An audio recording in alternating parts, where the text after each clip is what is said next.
जय श्रीमन्नारायण दोस्तों। आज की इस वीडियो में आप सुनेंगे वैशाख मास महात्म्य के 7वें अध्याय को। राजा मैथिल पूछने लगा कि हे महाराज, वैशाख के जो धर्म आपने वर्णन किए हैं वो तो बड़े ही सुलभ हैं और उनसे विष्णु भगवान प्रसन्न भी हो जाते हैं। फिर तत्काल अर्थ, धर्म और काम मोक्ष भी प्रदान करते हैं। ऐसे वेद विहित धर्म संसार में ज्ञात नहीं है। ये क्या बात है, मुझसे कहिए। श्रुतिदेव बोले, हे राजन, वैशाख मास के कर्तव्य धर्म प्रख्यात क्यों नहीं है और अन्य धर्मों की संसार में ख्याति क्यों है? संसार में पुत्र पौत्र तथा धन संपत्ति, सांसारिक भोगों को चाहने वाले मनुष्य बहुत हैं। इसीलिए राजस और तामस धर्म संसार में प्रख्यात है। और जो इच्छा रहित सात्विक धर्म सुख प्राप्ति करके विष्णु भगवान को प्रसन्न करने वाले हैं, वो पृथ्वी पर छुपाने योग्य हैं। इसका कारण बताता हूँ, सुनो। इक्ष्वाकु के कुल का भूषण, काशीपुरी में नृक का पुत्र सार्वभौम राजा बड़ा यशस्वी कीर्तिमान नाम का हुआ है। ये जितेंद्रीय क्रोध को जीतने वाला ब्राह्मण और राजाओं में उत्तम था। एक दिन वो आखेट करता हुआ जा रहा था तो मार्ग में मुनि वशिष्ठ जी के शिष्यों को देखा, जो कहीं प्याऊ लगवा रहे हैं तो कहीं छाया मंडप बनवा रहे हैं, कहीं वापी निर्मल करवा रहे हैं तो कहीं बैठे हुए मनुष्यों के पंखों से पवन कर रहे हैं, कहीं सुगंधित फूलों को दे रहे हैं, मध्याह्न समय में छतरी दान कर रहे हैं, कहीं तांबूल दे रहे हैं और कहीं नेत्रों में कपूर लगा रहे हैं। ये देखकर राजा ने पूछा कि तुम कौन हो और ये क्या कर रहे हो? वे बोले, हम वैशाख में कर्तव्य धर्मों को गुरु वशिष्ठ जी की आज्ञा से कर रहे हैं, जिनके करने से धर्म, अर्थ, काम और मोक्ष मिलता है, और विशेष फल तुम गुरु जी से जाकर पूछो। अब ये सब सुनकर राजा वहाँ से तत्काल चल दिए और वशिष्ठ जी के आश्रम में पहुँचे। राजा गुरु वशिष्ठ को प्रणाम करके और वहाँ बैठकर कहने लगे कि हे मुनीश्वर, मैंने मार्ग में आपके शिष्यों को शुभ कर्मों को करते हुए देखा और उनसे पूछा कि ये क्या कर रहे हैं और क्यों कर रहे हैं, किस फल के निमित्त कर रहे हैं। तब उन्होंने मुझे आपके पास भेजा है और कहा है कि हमें बताने का अवकाश नहीं है, तुम गुरु जी के पास जाओ। इसलिए मैं आपके पास आया हूँ कि आपसे इन धर्मों को सुनूं। वशिष्ठ जी प्रसन्न होकर कहने लगे कि हे राजन, वैशाख मास में प्रातः काल स्नान करके विष्णु भगवान का विधि पूर्वक प्रेम से पूजन करें और फिर दान करें और फिर ब्राह्मणों की सेवा करें। ऐसा करने से भगवान जगन्नाथ जी प्रसन्न हो जाते हैं। इसीलिए तुम अपने राज्य में भी जहाँ जो कोई वैशाख धर्मों को ना करे उसे दंड दो। इस प्रकार वशिष्ठ जी से वैशाख मास के सभी धर्म सुनकर भक्ति पूर्वक राजा उनकी पूजा करके अपने घर चला आया और सभी धर्म करके देव देव निरंजन भगवान केशव में बड़ी प्रीति करने लगा। हाथी पर ढोल रखवाकर अपने राज्य में मुनादी करवा दी कि 8 वर्ष से 80 वर्ष के वृद्ध पिता, पुत्र, भार्या या इष्ट मित्र कोई भी हो जो मेष की संक्रांति में सूर्योदय से पहले स्नान नहीं करेगा और वैशाखोक्त धर्मों का पालन नहीं करेगा, उसको चोर के समान दंड देकर देश से निकाल दूंगा। गांव-गांव में धर्मोपदेशक ब्राह्मण नियुक्त कर दिए और धर्महीनों को दंड देने के लिए 10-10 सवार नियुक्त कर दिए।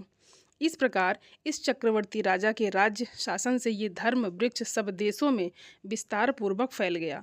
जो मनुष्य प्रमाद से भी इस राजा के नगरों में मर जाते थे, उनको निसंदेह विष्णुलोक प्राप्त होता था और वे यमलोक नहीं जाते थे, जिससे कि चित्रगुप्त को लिखने के लिए कुछ भी काम ना रहा और फिर सभी पापी लोगों से नरक खाली हो गया। तब नारद जी धर्मराज जी के पास जाकर बोले कि हे राजन, नरक में पहले जैसा हाहाकार शब्द अब सुनाई नहीं देते।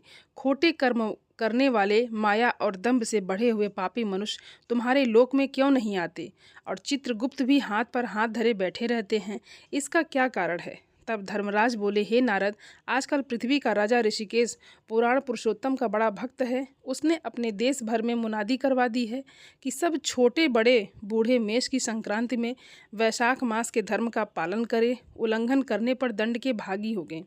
जिसके भय से वहाँ की प्रजा के लोग वैशाख के धर्मों का पालन करते हैं, इस कारण उनका मेरे लोक में आने का मार्ग बंद हो गया है और सब ब्रह्मा हत्यादि पापों से छूटकर सीधे विष्णु पद को प्राप्त हो जाते हैं। इसीलिए मैं उस महाबली से युद्ध करूंगा। यदि वो मुझसे ना मरेगा तो मैं ब्रह्मा जी के पास जाकर उनसे सब निवेदन करके स्वस्थ हो जाऊंगा। इस प्रकार नारद जी से सलाह करके मृत्यु रोग, जरा आदि सेवकों तथा 50 कोटि यमदूतों को लेकर स्वयं यमराज दंड उठाकर भैंसा पर चढ़कर पृथ्वी पर आए और शीघ्र ही उस राजा की पुरी को घेर लिया और महाशंखनाद करने लगा। जब राजा ने ये सुना कि यम ने पुरी घेर रखी है, तब तो अत्यंत क्रोध में भरकर अपनी सब सेना सजाकर नगर से बाहर आया। दोनों में घोर युद्ध हुआ। राजा ने यम की सारी सेना आदि को जीतकर क्षण भर में ही भगा दिया, जिससे कि क्रोध करके यमराज ने अपने अनेकों बाण चलाए और ढाल तलवार उठाकर राजा को मारने आया। तब राजा ने 3 बाणों से यमराज के धनुष, ढाल, तलवार आदि सब काट गिराया। एक तीक्ष्ण बाण यमराज के मस्तक में भी मारा। तब यम ने क्रोध करके अपना दंड उठाया और उसको ब्रह्मास्त्र से अभिमंत्रित करके राजा के ऊपर छोड़ दिया।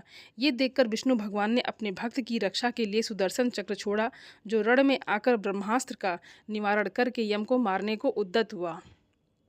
तब राजा सुदर्शन चक्र को नमस्कार करके स्तुति करने लगा कि इस यम की रक्षा कीजिए। तब सुदर्शन चक्र राजा की स्तुति करने पर बैकुंठ को चला गया और यम बहुत उदास होकर ब्रह्मा जी के पास गए, जहाँ लोकपाल और दिक्पाल बैठे हुए उपासना कर रहे थे।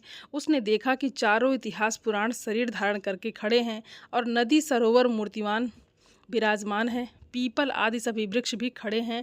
वापी, कुआं, तालाब और पर्वत सब मूर्तिमान हैं और दिन रात, पक्ष, मास, कला, काष्ठा, निमेष, ऋतु, अयन, युंग, संकल्प, विकल्प, निमेष, उन्मेष, ऋच, योग, करण, पूर्णिमा, अमावस्या, सुख, दुख, भय, लाभ, अलाभ, जय, अजय, सतोगुण, रजोगुण, तमोगुण, शांत और मूढ़, अतिपौर, प्राकृत, विकार, कफ, वात, पित्त, ये सभी चराचर मूर्तिमान सेवा में खड़े हैं। उनके बीच में यमराज सेवकों सहित लज्जावान होकर मुख मलिन कटे वृक्ष की भांति जा गिरा और त्राहि त्राहि पुकारने लगा, जिसको देखकर सभी आपस में अथरथ से कहने लगे कि यम के यहाँ आने का क्या कारण है।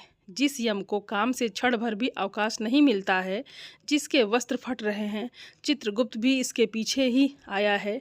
यमराज कहने लगा कि हे कमलासन, मेरी प्रतिष्ठा भंग हो गई है, मुझे खूब पीटा है, मेरे वस्त्र आदि छीन लिए हैं, आपके होते हुए मेरी ये दुर्गति हुई है। ये सुनकर सभा में बड़ा भारी कोलाहल हुआ।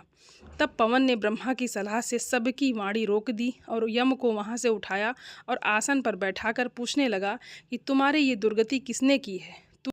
तू कुशकेतु, जो सबके पिता हैं, उनके सामने अपना सब वेदांत कहे, वो तुम्हारे हृदय में स्थित दुख को दूर करेंगे। तब पवन के कहने पर यमराज कुशकेतु के पुत्र के मुख की ओर देखकर बड़े दीन स्वर और गदगद वाणी से सत्य सत्य बताने लगा। यम बोला कि हे शंभो, हे ब्राह्मण, मेरी बात सुनो, मेरा लोप हो गया है। मैं मरने से भी अपने पद के खंडन को अधिक मानता हूँ। हे कमलासन, अपने स्वामी के यहाँ रहकर उसके नियुक्त किए हुए कार्य को जो नहीं करता है, वो घुन बन जाता है। जो बिन कार्य किए खाता है, त्रय की योनि में जाकर 300 कल्पों तक नरक भोगता है। जो निष्क्रिय होकर अपने स्वामी का काम पूरा नहीं करता है, वो तो घोर नरक भोगकर कौवा की योनि पाता है। जो अपने कार्य में तत्पर रहकर स्वामी के कार्य को बिगाड़ देता है, वो 300 कल्पों तक चूहे की योनि पाता है। जो कार्य करने की सामर्थ्य होने पर भी घर रह जाता है, वो बिल्ली की योनि पाता है। सो हे देव, मैं आपकी आज्ञा के अनुसार प्रजा के धर्मों का साधन करता हूँ और उनके कर्मों के अनुसार पुण्य और पाप कर्म को धर्मशास्त्र के जानने वाले मुनियों द्वारा भली भांति विचार करके कल्प के आदि वर्तमान में जो भी यातना होती है, वो मैं देता हूँ। तो हे प्रभु, अब मैं आपके नियोग को करने में समर्थ नहीं हूँ, क्योंकि कीर्तिमान राजा ने पृथ्वी से आपका नियोग ही उखाड़ दिया है। इस राजा के भय से समुद्र पर्यंत सब पृथ्वी के मनुष्य वैशाख के कर्तव्य धर्मों का पालन करते हैं। प्रजा ने सब पितृेश्वरों की पूजा, अग्निष्टम आदि यज्ञ, तीर्थ यज्ञ आदि सब शुभ कर्म, सांख्य योग, प्राणायाम करना, होम और स्वाध्याय का नाम लेना तक छोड़ दिया है। और अनेकों प्रकार के पाप करने पर भी उनके वंश के माता के वंश के व ससुर तक के वंश के 26 पीढ़ियों तक के पितृेश्वर सब पापों से मुक्त होकर दिव्य देह धारण कर मेरा मार्ग छोड़कर विष्णु लोक में हरि भगवान के पास चले जाते हैं। अतः अब तो इस काम पर मुझको रखने की आवश्यकता ही नहीं है। ये आपका दिया हुआ दंड और पट आपके चरणों में ही रखा है।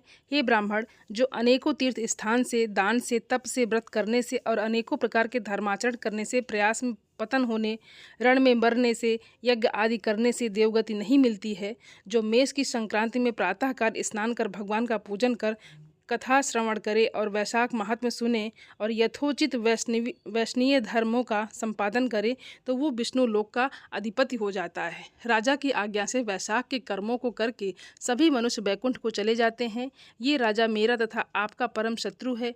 हे जगतपति, इस राजा का निग्रह करना उचित है। यदि हम उसकी उपेक्षा करेंगे तो केवल विष्णु भगवान के चरणों का आश्रय लेकर वो राजा इस संपूर्ण लोक को वैकुंठ में ले जाएगा, इसमें कोई संदेह नहीं है। इस कीर्तिमान राजा ने मेरी तो लिपि दूर कर दी है, ऐसा किसी क्षत्रिय ने आज तक नहीं किया है। हे प्रभु, पटमार्जन की बात तो पुराणों में भी नहीं सुनी।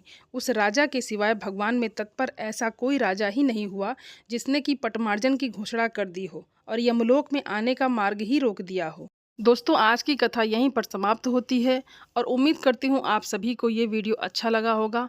और आप सभी सनातनी भाई बहनों से मेरा विनम्र निवेदन है, मेरे चैनल को सब्सक्राइब ज़रूर कर लें और वीडियो को लाइक और अपने फैमिली फ्रेंड के साथ शेयर ज़रूर करें। आप सभी को जय श्रीमन नारायण। धन्यवाद दोस्तों।